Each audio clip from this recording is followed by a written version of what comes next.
Hello नमस्कार दोस्तों, मैं अर्पित आपके अपने YouTube channel IAS PCS academy में आप सभी का स्वागत करता हूं। आइए आज की क्लास का स्टार्ट करते हैं। आपका पेपर काफ़ी नज़दीक आ गया है सीटेट का। तो आइए पहला क्वेश्चन। एक शिक्षक प्रश्न पत्र बनाने के बाद यह जांच करता है कि क्या प्रश्न परीक्षण के विशिष्ट उद्देश्यों की परीक्षा ले रहे हैं।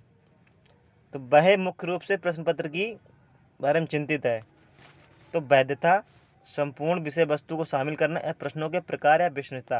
देखिए, जो उसने प्रश्न पत्र बनाया है क्या वो उसके विशिष्ट उद्देश्यों की पूर्ति कर रहा है। तो इस प्रकार हमारा देखिए, तो वो क्या करेगा जब उद्देश्यों की परीक्षा ले रहे हैं, तो वह मुख्य रूप से प्रश्न पत्र की संपूर्ण विषय वस्तु को शामिल करना, संपूर्ण विषय वस्तु की शामिल करना। तो इस प्रकार हमारा ऑप्शन बी हो जाएगा। Next question. विवेचनात्मक शिक्षा शास्त्र का यह दृढ़ विश्वास है कि जो विवेचनात्मक शिक्षा होती है, मतलब विवेचना करते हैं ना, तो एक शिक्षक को हमेशा कक्षा के अनुदेशन का नेतृत्व करना चाहिए।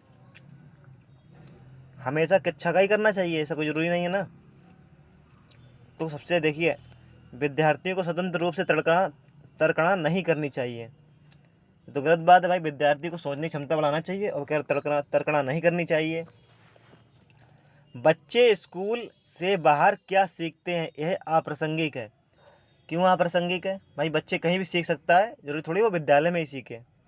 तो ये भी गलत हो जाएगा। नेक्स्ट देखिए, विद्यार्थियों के अनुभव और प्रशिक्षण महत्वपूर्ण होते हैं। बिल्कुल सही बात है।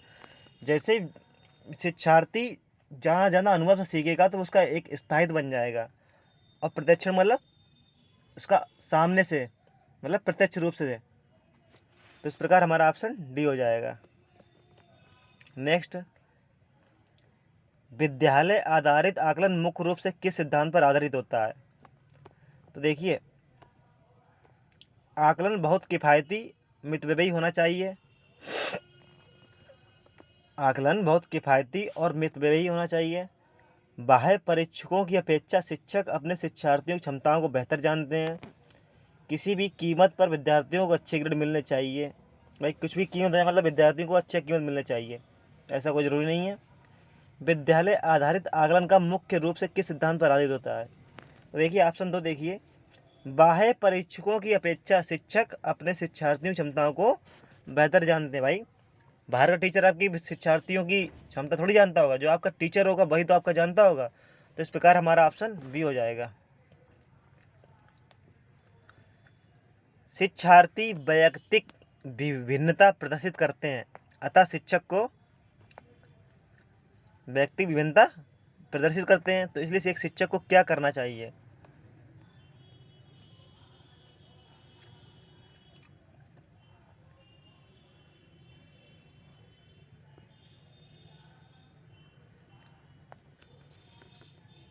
अधिगम की एक समान गति पर बल देना चाहिए।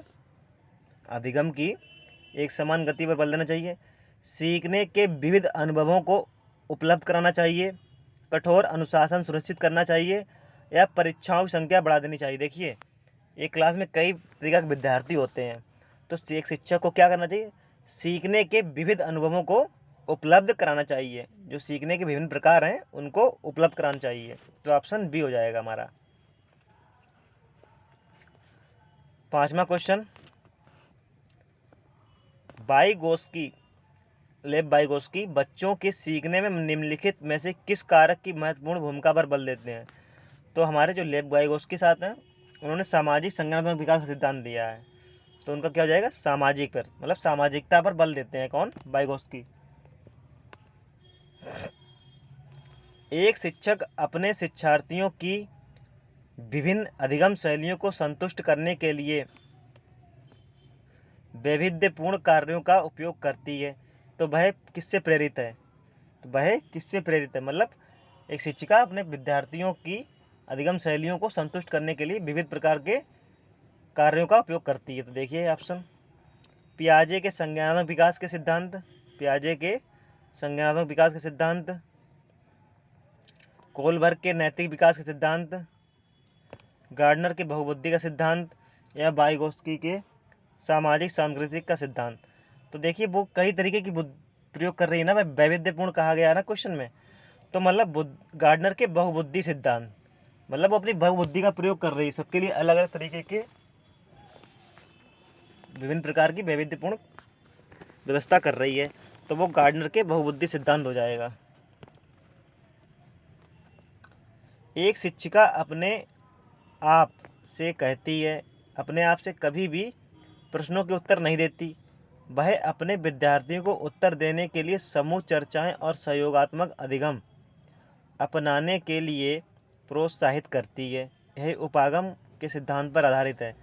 यह किस उपागम पर आधारित है? भाई वो स्वयं हल नहीं करती, बच्चों से करवा रही है, तो क्या हो जाएगा इसका? सक्रिय भागीदारिता, अनुदेशात्मक सामग्री के उचित संगठन, अच्छा उदाहरण प्रस्तुत करना और भूमिका प्रतिरूप बनाना, या सीखने में तत्परता। तो भाई वो क्या कर रही है? स्वयं तो कर नहीं रही, बच्चों से करवा रही है, तो मतलब सक्रिय भागीदारिता का परिचय दे रही है वो। ऑप्शन अगला, निम्नलिखित में से कौन सा शिक्षक से संबंधित अधिगम को प्रभावित करने वाला कारक है? क्या करें? शिक्षक से पूछ रहा है ना, तो शिक्षक से हमारा हो जाएगा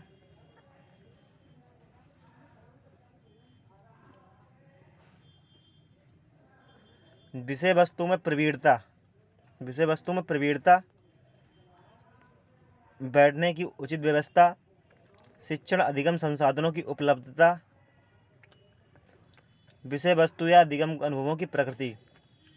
तो शिक्षक की बात कर रहा है ना कि शिक्षार्थी की, तो शिक्षक के लिए क्या हो जाएगा? विषय वस्तु में प्रवीणता। तो ऑप्शन 8 में का ए हो गया।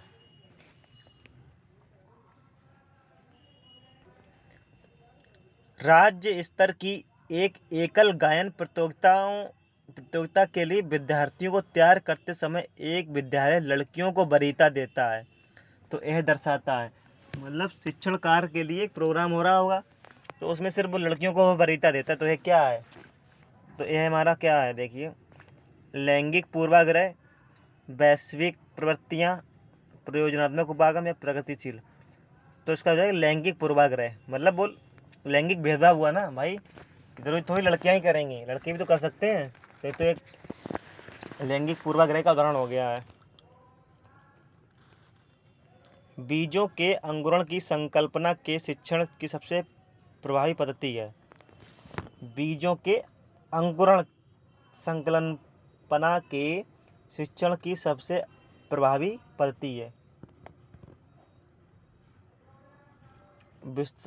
विस्तृत व्याख्या करना, शिक्षार्थियों द्वारा पौधों के बीज बोना और उसके अंकुरण के चरणों का अवलोकन करना,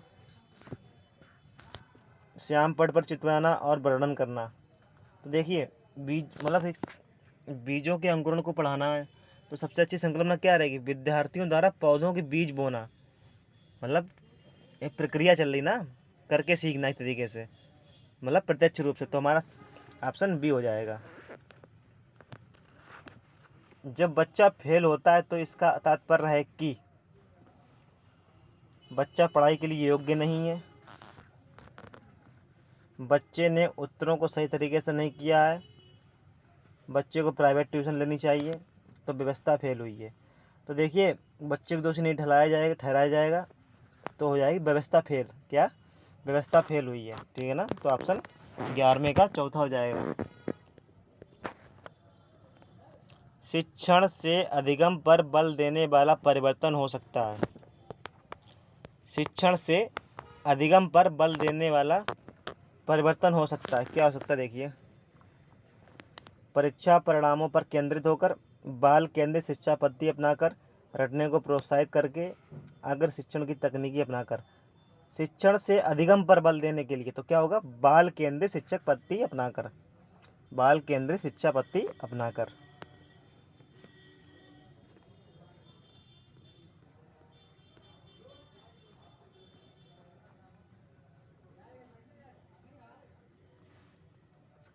समावेशी शिक्षा हाशिए पर स्थित वर्गों से शिक्षकों को सम्मिलित करने से संबंधित है।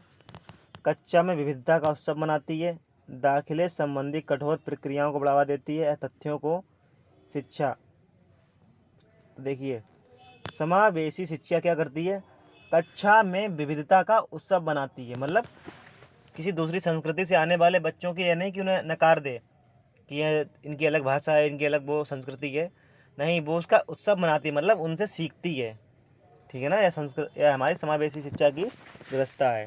तो ऑप्शन बी हो जाएगा। निम्नलिखित में से कौन सा वस्तुनिष्ठ प्रश्न है? वस्तुनिष्ठ प्रश्न है, देखिए निबंध ये तो होने से था जो बहुत बड़े बड़े लिखने पड़ते हैं हम लोगों को। ठीक है ना, लघुत्तरात्मक प्रश्न, मुक्त उत्तर वाला प्रश्न, या सत्य या असत्य। तो क्या हो जाएगा, जो हमारे सत्य कथन ट्रू फॉल्स होते हैं ना हम लोग करते हैं, वो वस्तुनिष्ठ होते हैं। क्यों? कि उनमें सिर्फ हमें कुछ लिखना नहीं है ना, पूरे विचार नहीं, सिर्फ सही या गलत करना है। तो ऑप्शन चौदहवें का डी हो जाएगा, 14 का 4। निम्नलिखित में से कौन सी प्रगतिशील शिक्षा की विशेषता है? प्रगतिशील शिक्षा की विशेषता है, ये ऑप्शन पढ़ते हैं। समय सारणी और बैठने की व्यवस्था में लचीलापन,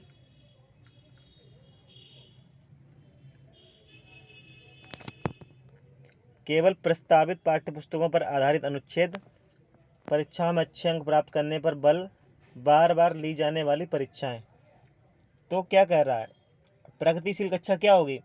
समय सारणी और बैठने की व्यवस्था में लचीलापन, मतलब लचीलापन से तात्पर्य है उसमें परिवर्तन किया जा सके, समय के अनुसार परिवर्तन हो सके।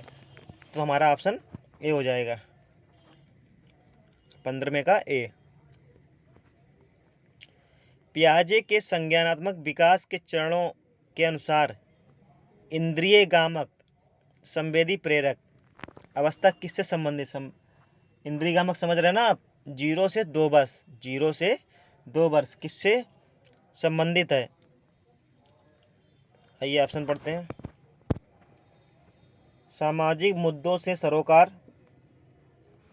अनुकरण, स्मृति और मानसिक निरूपण, तार्किक रूप से समस्या समाधान की, विकल्पों के निर्वचन और विश्लेषण करने की योग्यता।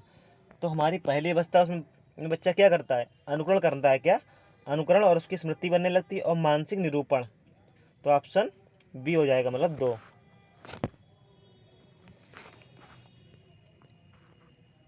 कोहल वर्ग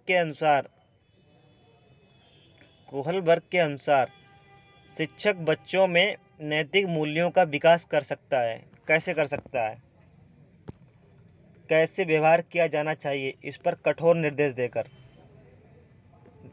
गलत हो गया ना, धार्मिक शिक्षा को महत्व देकर, व्यवहार को स्पष्ट नियम बनाकर, या नैतिक मुद्दों पर, जो नैतिक मुद्दे हैं उन पर आधारित चर्चाओं में शामिल करके। तो भाई एक शिक्षार्थी को आप नैतिक मूल्य कैसे सिखा सकते हैं? उसे जो समाज के नैतिक मूल्यों पर आधारित चर्चाएं हैं उनमें शामिल करके। तो ऑप्शन हमारा डी हो जाएगा। छोटे शिक्षार्थियों को कक्षा में समवयस्कों के साथ अंतःक्रिया के लिए प्रोत्साहित करना चाहिए। अंतःक्रिया के लिए प्रोत्साहित करना चाहिए, जिससे शिक्षक कक्षा कक्ष को बेहतर तरीके से नियंत्रित कर सकें। ऐसा कोई नहीं है ना, ऐसा कोई नियम नहीं है कि। आइए आगे पढ़ते हैं। वे एक दूसरे से प्रश्न के उत्तर सीख सकें, पाठ्यक्रम को बहुत जल्दी पूरा किया जा सके, या वे पढ़ने के दौरान सामाजिक कौशल सीख सकें। देखिए जब बच्चा क्या कह रहा है, क्वेश्चन हमारा एक बार और देखिए। छोटे शिक्षार्थियों को कक्षा में समवयस्कों के साथ अंतःक्रिया के लिए प्रोत्साहित करना चाहिए। समवयस्कों के साथ मतलब उनके जो क्लास के बच्चे उनके साथ क्रिया करना चाहिए, लिए प्रोत्साहित करना चाहिए। क्यों?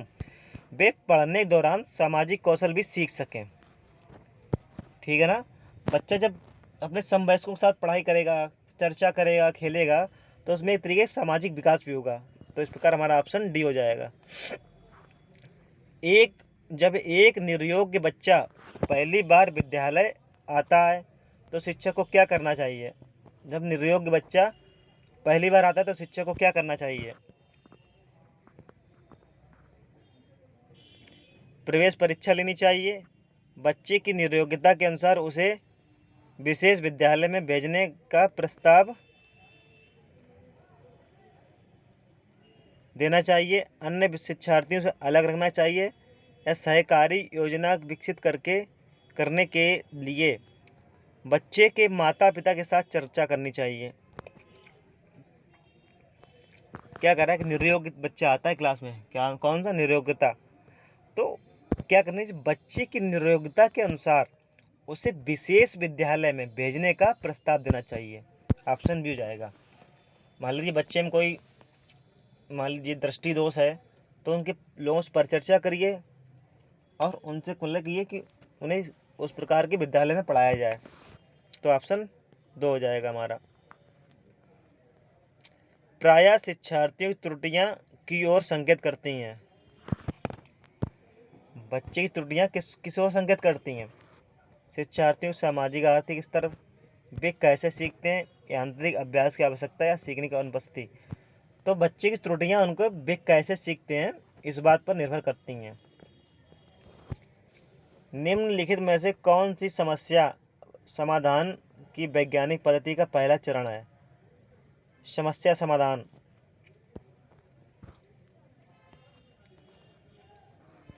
प्राकल्पना का निर्माण करना, प्राकल्पना का परीक्षण करना, समस्या के प्रति जागरूकता, प्रासंगिक जानकारी एकत्र करना। तो जब हम सबसे पहले किसी समस्या के प्रति जागरूक होंगे तभी तो स्टार्ट कर पाएंगे उसे। तो पहला चरण क्या हो जाएगा? समस्या के प्रति जागरूकता। समस्या के प्रति जागरूकता। मानव व्यक्तित्व परिणाम है। जो मानव का व्यक्तित्व है किस चीज़ का परिणाम है? केवल आनुवांशिकता का, पालन पोषण और शिक्षा का, आनुवांशिकता और वातावरण की अंतःक्रिया का, या केवल वातावरण का? जो मानव व्यक्तित्व है वो किसका परिणाम है? आनुवांशिकता और वातावरण की अंतःक्रिया का। किसका? आनुवांशिकता और वातावरण की अंतःक्रिया का। शिक्षण अधिगम प्रक्रिया में व्यक्तिगत रूप से ध्यान देना महत्वपूर्ण है, क्योंकि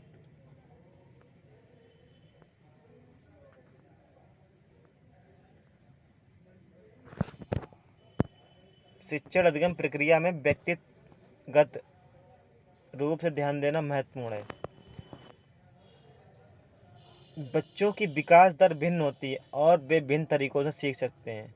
क्या कह रहा है? शिक्षण अधिगम प्रक्रिया में व्यक्तिगत रूप से ध्यान देना क्यों महत्वपूर्ण है? तो किस लिए महत्वपूर्ण है?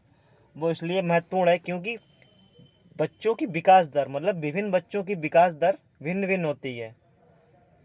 तो इस प्रकार ऑप्शन सही हो जाएगा ए। तो इसलिए अगला क्वेश्चन,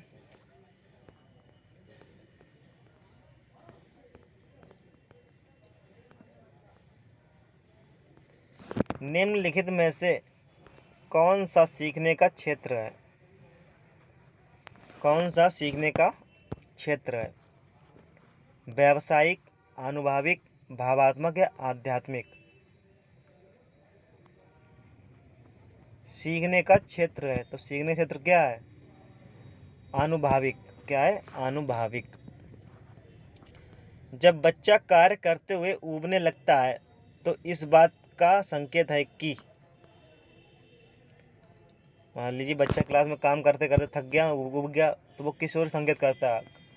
बच्चे को अनुशासित करने की जरूरत है, संभवतः कार्य यांत्रिक रूप से बार बार हो रहा है, बच्चा बुद्धिमान नहीं है, बच्चे में सीखने की योग्यता नहीं है। भाई बच्चा थक गया है फिर भी काम कर रहा है, तो मतलब बच्चा यांत्रिक रूप से बार बार काम कर रहा है। किससे? यांत्रिक रूप से, मतलब किसी डर के चक्कर में, फोर्स के चक्कर में किसी काम को कर रहा है। संभवतः कार्य यांत्रिक रूप से बार बार हो रहा है, मतलब जबरदस्ती हो रहा है। शिक्षा के संदर्भ में सामाजिकरण से तात्पर्य है सामाजिक मानदंडों का सदैव अनुपालन करना, अपने सामाजिक मानदंड बनाना, समाज में बड़ा सम्मान पाना, या सामाजिक वातावरण में अनुकूलन और सामंजस्य करना। तो क्या हो जाएगा? शिक्षा में सामाजिकरण से तो क्या हो जाएगा? सामाजिक वातावरण में अनुकूलन और सामंजस्य बिठाना और समायोजन, एक ही बात है। निम्नलिखित में से कौन सा विकास का सिद्धांत है? विकास की सभी प्रक्रियाएं अंतः संबंधित नहीं है, गलत। भाई विकास की सभी अंतःक्रियाएं एक दूसरे से संबंधित हैं। सभी की विकास दर समान नहीं होती है। विकास हमेशा रेखीय होता है, यह निरंतर चलने वाली प्रक्रिया नहीं है।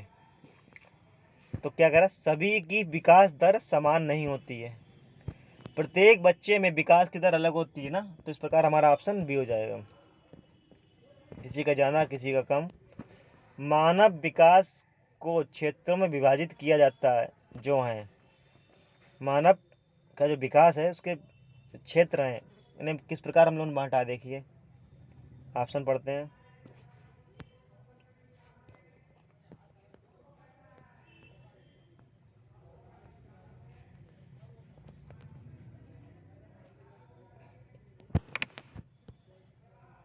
शारीरिक, आध्यात्मिक, संज्ञानात्मक और सामाजिक। शारीरिक, संज्ञानात्मक, संवेगात्मक और सामाजिक। संवेगात्मक, संज्ञानात्मक, आध्यात्मिक और सामाजिक। मनोवैज्ञानिक। मनोवैज्ञानिक, संज्ञानात्मक, संवेगात्मक और शारीरिक। तो ऑप्शन हमारा डी हो जाएगा, मनोवैज्ञानिक, संज्ञानात्मक, संवेगात्मक और शारीरिक। ठीक है ना, किस ऑप्शन डी हो जाएगा 28 का।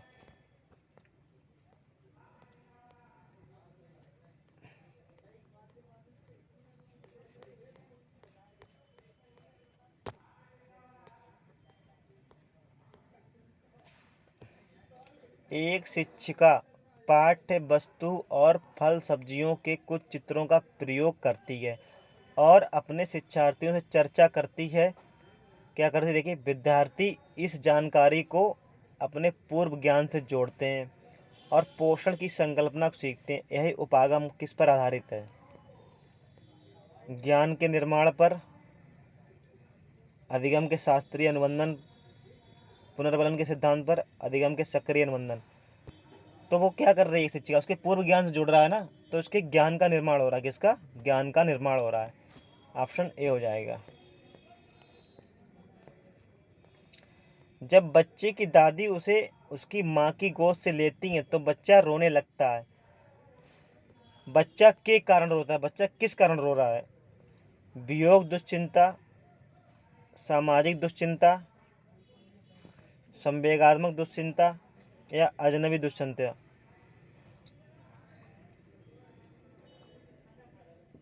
भाई क्या कह रहा है, जब बच्चे की दादी उसे उसकी माँ की गोद से लेती हैं तो क्या होगा, संवेगात्मक दुश्चिंता। क्या होगा, संवेगात्मक दुश्चिंता। तो इस प्रकार हमारा 30वें का सी हो जाएगा। तो ये थे हमारे आज के 30 क्वेश्चन पेडोलॉजी स्पेशल। तो देखिएगा, और परीक्षा काफ़ी नज़दीक है, इसलिए तैयारी अपनी रखिए आप लोग, ऐसे ही सपोर्ट बनाए रखिए। जय हिंद, वंदे मातरम। और अपना स्कोर जरूर जांचिए कि आप कितना कर पा रहे हैं अभी तक, क्योंकि परीक्षा काफ़ी नज़दीक आ गई है इसलिए। ठीक है, जय हिंद।